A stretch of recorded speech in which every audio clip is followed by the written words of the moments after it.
This is amazing. I'm in a new world headquarters for the Justice League of America. I'm 12 years old, and I'm the Green Arrow. I'm the leader of this superhero club.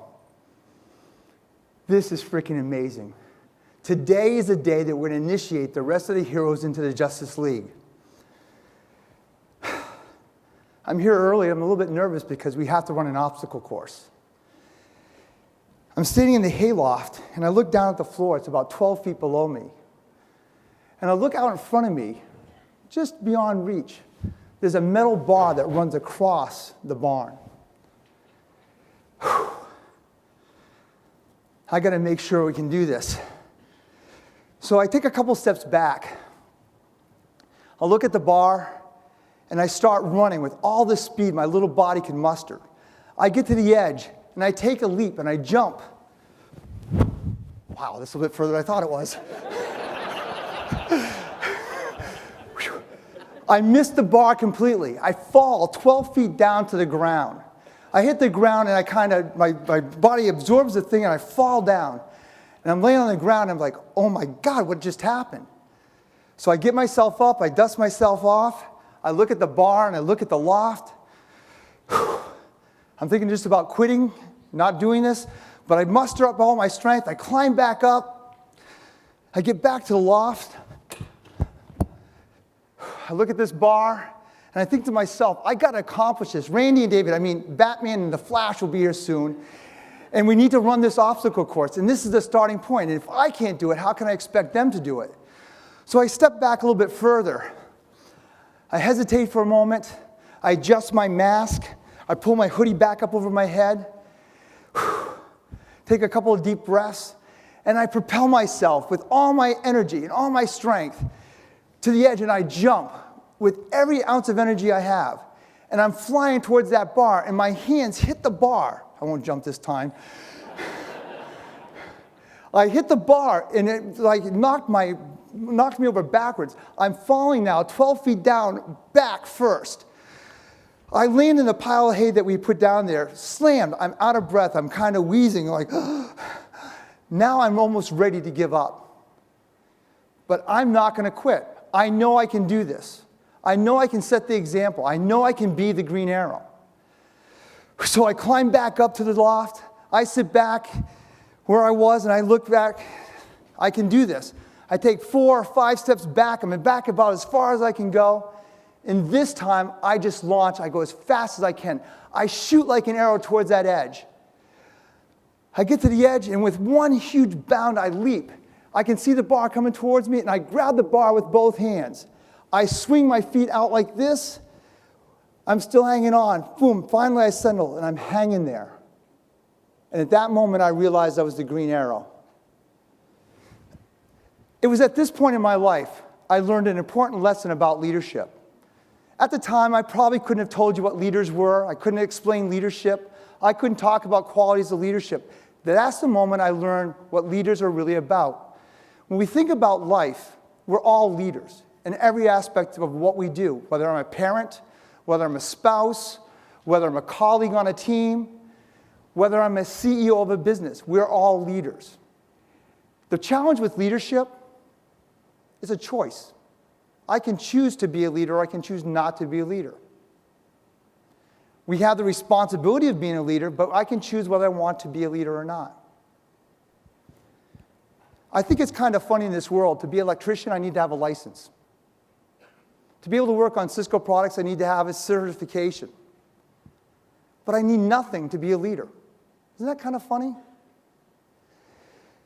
So leadership, I believe, is a choice. I can choose to be a great leader or not. I can choose to do responsible things.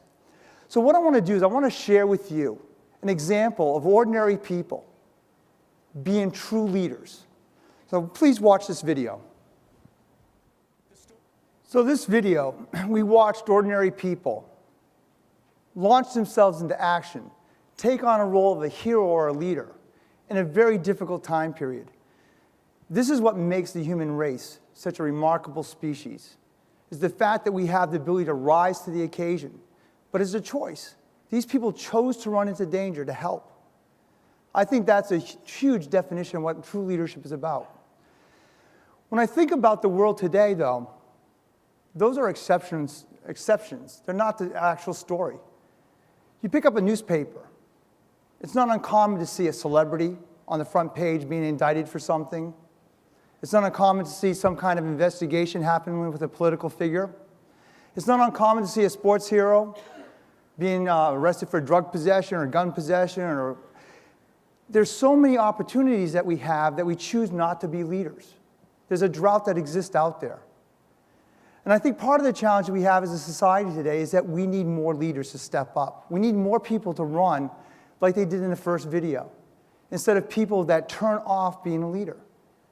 Leadership is not something I turn on or off. I should be a leader all the time. So I'm going to share a story with you. I study leadership. I talk about leadership. I do leadership programs. I get it. I live, eat, and breathe leadership. I want to be always on with my leadership style. But sometimes that doesn't happen. Sometimes we kind of check out for a moment. So let me share with you a story of how I check out. So I work a lot of hours. I travel a lot. I'm usually up at 4 o'clock in the morning. I'm usually out of the house by 7 or 8 o'clock. I'm usually not back in the home until after 8 o'clock at night. That's usually my typical day. My wife is at home. She doesn't work. She does a lot of other things around the house and things like that, but she's not actually in the workplace. So when I come home and I walk in the house, I'm dead beat. Most of you guys have had those kind of days when you walk in, you just want to sit down and veg out for a half hour, an hour. What do you think my wife wants to do? Yeah, she wants to talk. She wants to tell me about her day. That is probably the last thing that I want to do. And so the days that I'm an always-on leader, I actually engage in conversation with her. And it's the best part of my day. But there's days when I just turn it off. And I sit on the couch and I veg out. I have a responsibility to my wife's happiness. As a leader, I should know that and I should be able to turn it on. I can sacrifice another half hour of my day and have that conversation, and it will turn out to be the best part of my day. So when we think about ourselves as leaders, we have to understand that we have to work at becoming always on and become someone that's always available. We're not shutting off our leadership style or responsibility. Now, the problem that we have is that when I look at what happens in the world around us, there's a lot of negative stuff. There's a lot of bad examples of leadership and people that have actually shut off leadership. We've become numb to it. You guys agree with that? It's just another athlete that got arrested. It's another politician doing some corruption. And we start to make excuses for them. And it happens on the media, it happens in the papers, in the magazines, it happens on Facebook. We've become numb. This is what numb looks like. Some of us may actually remember when that actually aired for the first time. The rest of us, we can thank God for YouTube, right? So all joking aside, we do have a problem with leadership and the lack of it, and we've become numb to it. We, as leaders and as individuals and part of the human race and part of society, have a choice whether or not we want to become a leader. And I think leadership requires a new brand. We need a new brand of leadership.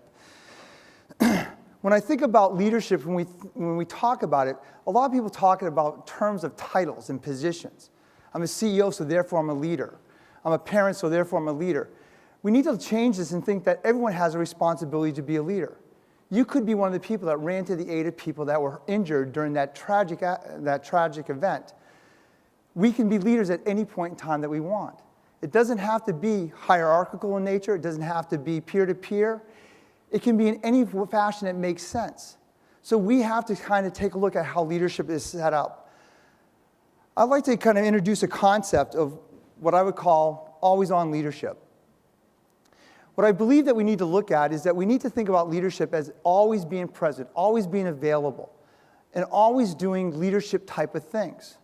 And we'll talk about what some of those things are in a second, but when we think about it, we need to look at how do we stop from turning off. And that's the real problem. A while back, it kind of dawned on me that it's easy to turn off being a leader. Because all you have to do is become numb to what's going on around you. Most of the people in the room here know that I love to drink Diet Coke. Diet Coke is my drink. And I drink a lot of it. And my routine is on my way to work every morning, I stop at the truck stop, general store by my house, and I walk in and I buy my Diet Cokes for the day. And I usually walk in and buy 2 to 4 bottles of Diet Coke. That'll give me to about lunchtime, then I buy another 4 or 5 at lunchtime, and that's my day. So this one day, I'm walking towards the truck stop, the grocery store, to walk in. And I'm kind of very intuitive, and I feel energy. As I'm walking to the door, I feel this kind of weird vibe. And I walk in, and as I open up the door, I'm walking in, the feeling and sensation is getting stronger and stronger. And I look over to my left, and I see the person that's at the cashier, at the cash register, and I see a person facing them, and I can see that there's tension between them. And I'm thinking, oh my God, this is cool. I'm walking in on a robbery. This is really cool. So I want to kind of check what's going on, so I kind of amble around, try to be inconspicuous. I get over to the Coke, where the Coke is. I open the door, I grab my bottles of Coke, and I turn around. And as I turn around, I can now have full view of what's going on. I can see the cashier talking, very agitated. He's pointing to this sign on the wall. The person that's at the counter has a bag that's ripped. There's a bottle of milk that's on the ground. It's split open, and milk is everywhere. And as I get closer, I hear them talking. And the guy with the bag in his hand is saying, "You gave me a bag that ripped. I just want to replace the gallon of milk." And the guy behind the cash register is saying, "I can't do that. There's absolutely no refund." And he's pointing to this sign on the wall that says, "Absolutely no refunds." And so this is going on, and the level of the conversation is increasing as time goes on. And they're saying exactly the same thing. Now I'm sitting there, and at first I'm kind of numb to the situation. Then it starts to become kind of comical because they're threatening each other. I'm not leaving until I get my milk. Well, I'm going to call the cops. I'm going to going back and forth. The guy with the bag ripped in his hand says, "I know Tommy. Tommy would give me the milk." Tommy's the owner of the truck stop. It's going on back and forth, back and forth. Now I'm sitting there the whole time watching this. I love people watching. I love being a voyeur in these situations. And it's the most interesting conversation that's going on. So finally, the guy behind the counter looks at me, says, "Is that all you're going to get?" I said, "Yes." He then checks me out. So I grab my bottles of Coke, I walk out the door, I get in my car, I'm about ready to get on the highway to head to work, and it's like, what the hell did I just do? I come to this store every day, probably twice a day most days, on the way to work and the way home. I know Tommy. Why don't I just buy the milk? I could have talked to Tommy the next day or next couple of days, and he would have refunded my money. Instead, I walked out. I chose not to act. So when we think about this, there's times when we can act and do things as leaders that sometimes we don't even think about, no matter how much you think about being a leader. I want to share with you why we don't do this. And part of it is because we let life get in the way. No matter how many times I see this, I can't help from laughing. I laugh so hard I almost cry. So part of why I wanted to show this video, life is kind of like this. Just when you think you got a handle on what's happening, doesn't it speed up and become faster and more difficult, and there's more responsibility that you take on? It's hard to be a leader all the time. It's hard to be always on. It's hard to have that kind of impact you want to have on a day-to-day basis. So I want to share with you 3 of many ways that you can actually become better always-on leader. So I'm going to share with you 3 thoughts that I have. So I think to become a better always-on leader, it comes down to 3 things, 3 main things I want you to think about. Number 1 is attitude. And attitude can come in a number of different ways. Have you ever been around someone when there's nothing that they can possibly do? You ask them to do something for you, and they say, "I can't do that." And there's always a reason why they can't move forward, or they can't do something. We need to have what I would call a positive attitude. And so attitude is really important, that we can look at things and say, this is possible, and that we can do anything that's impossible. The second thing is, you heard Gary talk about branding. Branding is an important element. When we think about being leadership, we need to present ourselves in a certain way. It's a little bit different than what Gary said, because branding in his case was more of a marketing activity. But we have to think about ourselves as a brand. How do we want people to see us, and how do we want them to understand our brand of leadership and what we stand for or don't stand for? Then the last element I want to leave you with is this concept. It's about conviction. It's about doing the right things even though you don't have to do them. You think about the first video I showed you. Literally, hundreds of people ran towards the flames. They didn't have to do that. And I think one of the strongest definitions of a leader is people that do things they don't have to do. So we're going to talk about each one of these just for a quick second. I'm going to share with you a video. And I think this video, when you watch the video, it's going to sum up everything we need to know about attitude. Because a lot of us, even the best of us, have moments when we're not as positive as we need to be. We complain about our lot in life, our situation. And quite frankly, most of us in this room today, we have a splendid life. Don't you agree with that? We're blessed. We have great jobs. We got careers. We are truly blessed. So please watch this video. So if I look at this video and I watch it, here's a person who should have every right to be miserable about his lot in life. He doesn't even know why he was born this way. There's no reason why he was born this way. His lot in life is to be handicapped to some level. Yet this person has turned that, what most of us would say is a tragic situation, into something that he looks at in a positive way. Do we have the same kind of conviction to look at ourselves and say, hey, our lives are really good? Nothing's that bad. There's nothing that I can't do if I just put my mind to it. So when I think about attitude, it's not just about being positive and Pollyannish. It's really about getting rid of the self-limiting beliefs.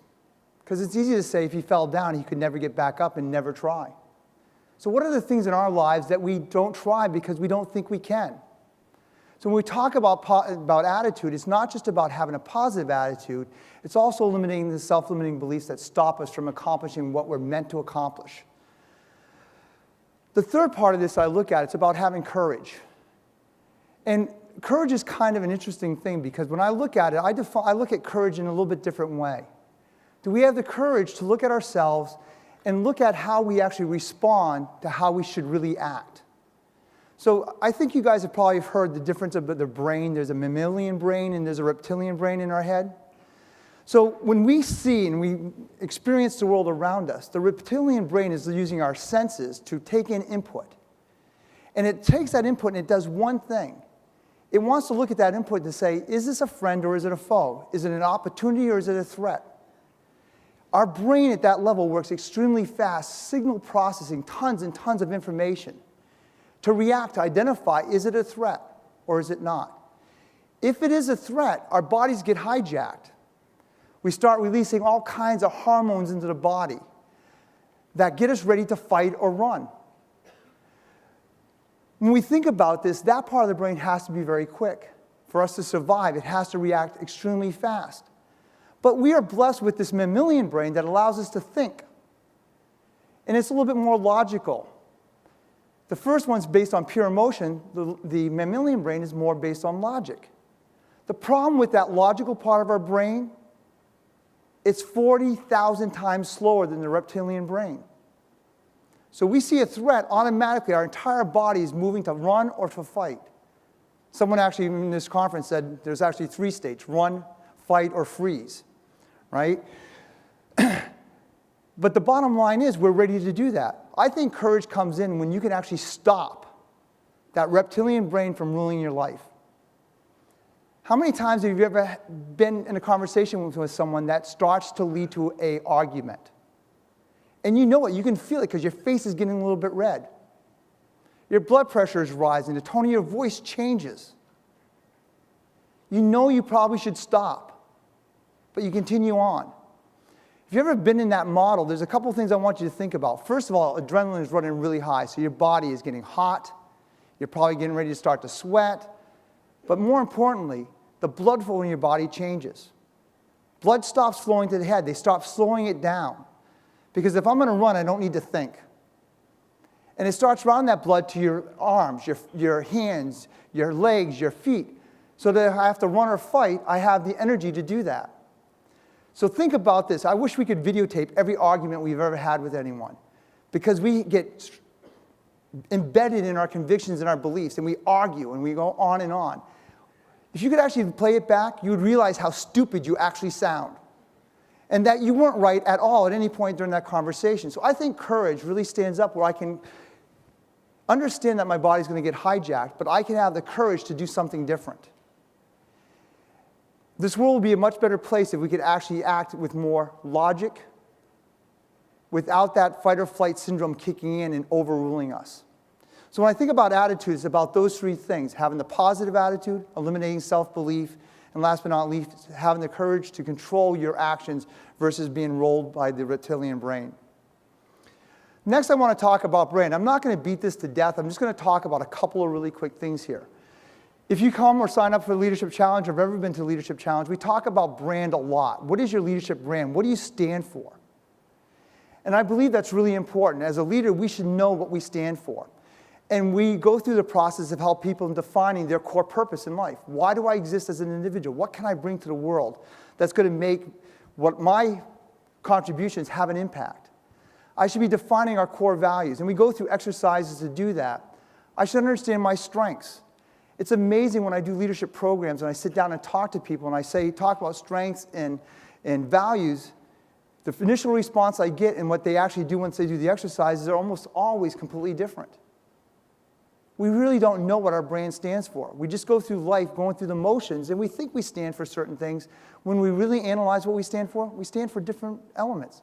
So why wouldn't the world be confused with what we are and what we stand for? So we're not going to spend a lot of time on that. What I want to go back is two things that Gary said. The first one, he says there's an appearance. And it's an image. I talk to a lot of people that are frustrated with their lot in life. They're unhappy with their career, say, for example. And they're complaining to me about being overlooked for promotions. When I sit down and talk with them, you know how many people actually are planning for that promotion? It's almost zero. Very few people have a plan for what that's going to look like. They're not thinking about it. So they're dressing for the job they have, not for the job that they want. Well, that's a problem. I have a friend of mine that has interviewed at a number of places. He wants to go to the next level up. If you watch how he dresses and how he acts and how he goes through the interview process, he's interviewing for the job he currently has. Over and over and over again. And I'm trying to say to him, you've got to really look the part of whatever you're going after. You have to be that. So our image defines the way people look at us. And we need to make sure that we're representing that image and brand accordingly. The second part that I want to iterate that Gary kind of alluded to in his presentation was this concept of presence. When I get home from work at night, I'm not always present. I'm not always available. When I was in that truck stop and the people were arguing over spilt milk, I wasn't present. For us as leaders, if we want our brand to mean something, we have to be present in the moment. And this means I have to be constantly aware of what my brand stands for and live up to it. Do you think Coca-Cola would let anyone change the color of their red? Why? It's their brand. They protect their brand. You're a leader. You have a brand. You need to protect that. Which means you have to be constantly vigilant about the brand you're representing. So I would challenge you, when you go home tonight, over the weekend, think about your brand. What does it really mean? How do you want people to perceive you? And think about it. Also, as part of your brand, you'll find a lot of companies will actually do research. They'll get focus groups to come in and talk about their brand and what it stands for. Sometimes maybe asking people, getting feedback from people around you, what is your brand representing? How are they interpreting what you're doing? Many times it's different than what you think. There should be alignment. We should be trying to align in that fashion. I'll share the last element with you, and I'm going to share this via a video. It's about conviction, not doing the things doing the things that you don't have to do. This video is going to show kind of an unlikely hero that's acting as a leader that I wish I could get the rest of the world to do just for one day. Everyone, one day, just do what this one person does. This would be a remarkable planet. So please, enjoy. So imagine for 1 minute what the world would be like if we thought of others more than we thought of ourselves. If they were willing to give when there was nothing to get in return. Imagine what the world would be like if there were more heroes that ran towards the flame than ran away from the flame. Imagine what this world would be like if every person just in this room, on the way home tonight, could stop and do something for someone else that would have a positive impact in their life. And it doesn't have to be momentous. You can change someone's life by simply buying their coffee at the Dunkin' Donuts on the way home. There's so many things that we could do to have an impact. I believe that being an always-on leader comes down to three things. Having the right attitude, making sure you understand what you stand for and what your brand is really about, and number three, having the conviction to do the things you don't have to do. I'd like to close with a short story. You're here today, and hopefully it's not for the lunch, as Chris suggested. Hopefully you're here today to learn something, to take something away, to kind of think a little bit differently. I want to share a story with you. In my life, my mother was a very important and very large figure. She was a person of the 60 generation. She would have been a hippie if she didn't have me at a very young age. She would have been protesting. She would have been putting daisies in the barrels of guns and doing all that kind of stuff. But my mother didn't have that opportunity. Her life led her in a different direction. But she did have an impact on me. In 1973, she introduced me to a book. The name of the book was called Jonathan Livingston Seagull. I read that book and I fell in love with the book. And to me, I'm just going to summarize the story and kind of metaphorically what it means to me, describe what it means. So in the book, there's a seagull, and the seagull's name is Jonathan. Now, Jonathan is like most seagulls, with one exception. Seagulls normally fly for a sole purpose, and that sole purpose is to eat. So you'll see seagulls going from one source of food to another, and that's all they fly for. Jonathan was different. Jonathan was an individual, a seagull, that loved flying for the pure sake of flying.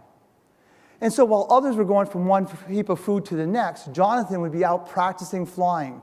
He would climb as high as he could possibly climb. He'd dive as fast as he could possibly dive. He would do barrel rolls. And like some of us, some of his experimentations, some of his attempts to fly better and better and better, he failed. He crashed into the ground. He crashed into the water, have stupendous wipeouts. And while this was happening, all the other seagulls turned around and looked at him. And they laughed at him. They made fun of him. And every time they crashed, it was another point for them to laugh and enjoy at his misery. Eventually, it gets so bad that Jonathan is ostracized from his group. And he's off by his own. And he doesn't mind because he's flying for the sake of flying. He continues to continually practice to get better and better. But one day, Jonathan meets some people along the way, some other seagulls. And these seagulls are just like Jonathan. They love to fly for the pure sake of flying. And for a period of time, they fly together, and they become better because they're working together in their art of flying. They eventually go to the home of these other seagulls, and they meet more people that are like them, more people that are enlightened, that want to fly. They want to reach that perfection. And after a while, Jonathan has become one of the top 1% of that group. He realizes that his mission in life wasn't done. He leaves that community and he goes back out into the real world. And as he goes out into the real world, he starts looking for people like him, other seagulls that wanted to fly for the sake of flying. And he becomes their coach and their mentor and helps them achieve their dreams. You guys are here today because you obviously want to get better. You want to grow, you want to evolve, you want to be the best of the best. So I would challenge you to go on, continue to fly, meet other peers that want to fly with you, join them and embrace that, then help other people that want to learn how to fly to fly. Thank you very much. Have a great night.